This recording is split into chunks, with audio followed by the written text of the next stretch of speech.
Salut à toutes et à tous.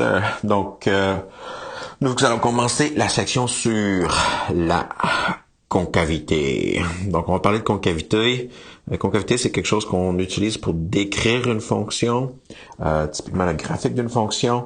Nous, on va, dans la section 4.2, trouver une manière de calculer la concavité, de définir et de calculer la concavité d'une fonction à partir d'une équation. Pour justement définir la concavité, on va commencer avec une remarque. On a deux fonctions. Donc, qu'est-ce que j'ai fait pour vous? J'ai deux fonctions, je les ai appelées f et g. Donc, la première, peut-être j'aurais dû l'écrire, là, mais la première, je l'appelle f. La deuxième, je l'appelle g. Puis ces deux fonctions-là ont beaucoup de points en commun. Donc, la première chose qu'on va faire ensemble, c'est d'énumérer qu'est-ce qu'ils ont en commun. Donc, on peut voir que les deux fonctions sont définies sur 1 à 6, donc le domaine pour les deux fonctions. Le domaine, c'est de 1 à 6 inclus, 1 inclus 6 jusqu'à 6. Ils ont aussi la même image, l'image des deux fonctions. La plus petite valeur possible, c'est 2, puis la plus grande valeur possible, c'est 6. Donc, les deux ont une image de 2 à 6. Les deux fonctions sont positives, donc le signe, le signe de la fonction pour les deux, parce que l'image c'est 2 à 6, ils ont le même signe, bon, bien sûr, ils ont les mêmes racines parce qu'il n'y en a pas. Les deux fonctions, on a un min local / global direct au début pour les deux à x égale à 1, puis on a un max local, max, j'écris min. On a un max. Allô, crayon? OK, on a un max local / global à la fin à x égale à 6. Les deux fonctions sont croissantes. Donc, ça, c'est tous les points. Domaine, image, signe, minimum, maximum.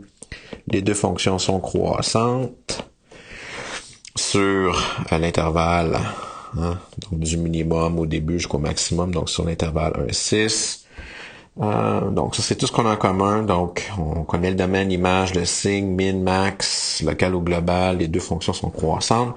Mais bien sûr, ces deux fonctions-là ne sont pas les mêmes. Okay? Puis la première chose qu'on peut remarquer, si on cherche des différences, c'est qu'ils n'ont pas les mêmes ordonnées pour toutes les pour leurs entrées. Donc si je regarde les ordonnées, ils ont des ordonnées différentes.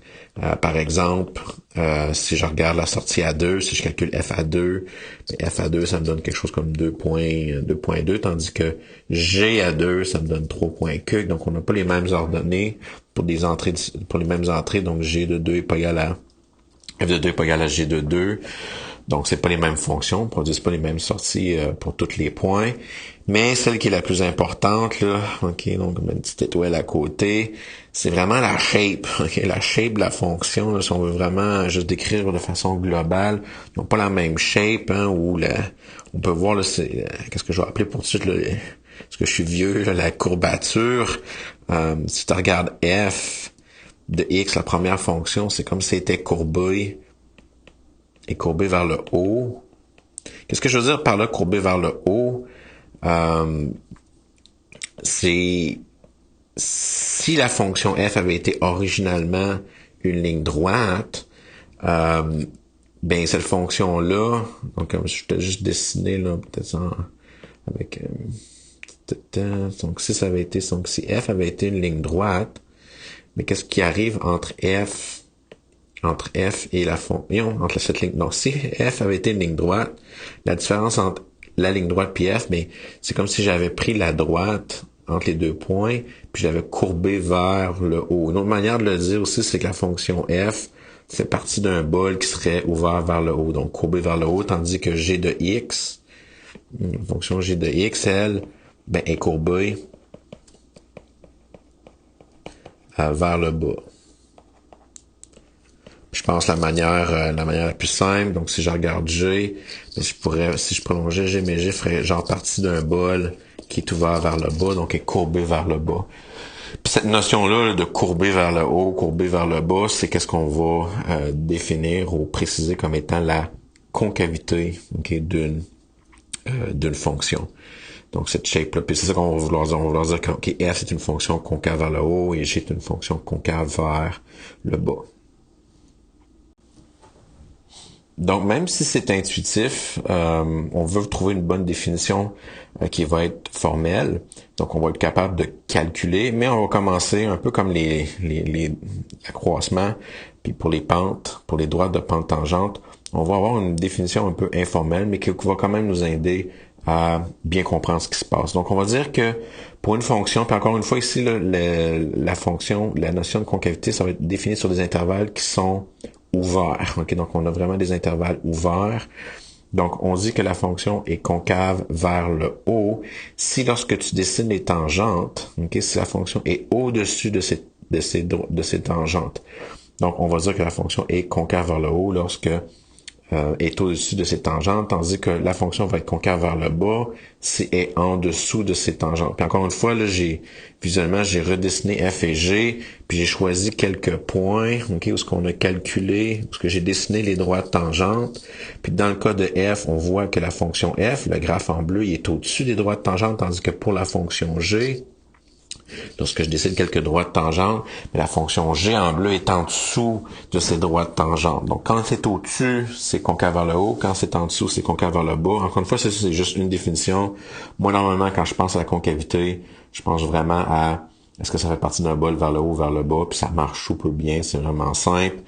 Puis si on a une fonction qui change de concavité entre deux intervalles ouverts, donc ça, c'est ma prochaine définition, la notion de point d'inflexion. Donc, si on a un point dans le domaine de la fonction qui est tel qu'on a un changement de concavité, donc on passe de concave vers le haut à concave vers le bas, ou bien sûr l'inverse, on va dire que ce point P-là, c'est un point d'inflexion.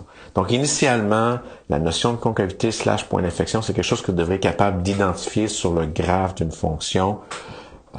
Puis bien sûr, qu'est-ce qu'on va faire ensuite? C'est si je vous donne une équation, on va vouloir calculer ces choses-là. Donc, on va faire ça avec un exemple. Excusez, j'étais distrait, je me fais texter. Bon, prochain exemple. Donc, les prochains exemples, je vais en faire un avec vous, vous ferez le deuxième chez vous, là, par vous-même. Donc, j'ai une fonction définie graphiquement en A, puis ensemble, on va identifier quand est-ce qu'elle est concave vers le haut, concave vers le bas, et quand est-ce qu'elle a des points d'inflexion.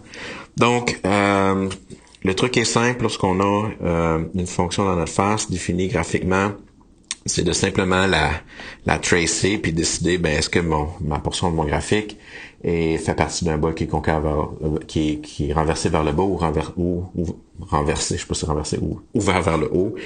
Bien sûr, c'est une fonction linéaire, normalement, il n'y a pas de concavité. Donc, lorsque la fonction est linéaire, on dit juste qu'elle est linéaire. Donc, c'est dans le cas où la fonction n'est pas linéaire qu'on parle de concavité.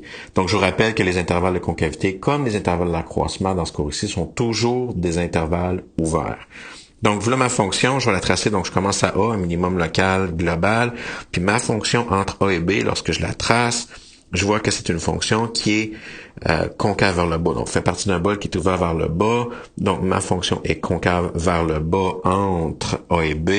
Donc, entre A et B, ma fonction est concave vers le bas. Donc, je vais utiliser cette notation-là, F, avec une petite face triste, là, ok, donc pour concave vers le haut, vers le bas, puis F. Donc c'est F avec une petite face triste quand c'est concave vers le bas, puis F avec une petite face là, souriante quand c'est concave vers le haut. Ensuite, entre B et C, j'ai un bol qui est ouvert vers le haut. Donc, entre B et C, j'ai un intervalle où ma fonction est concave vers le haut.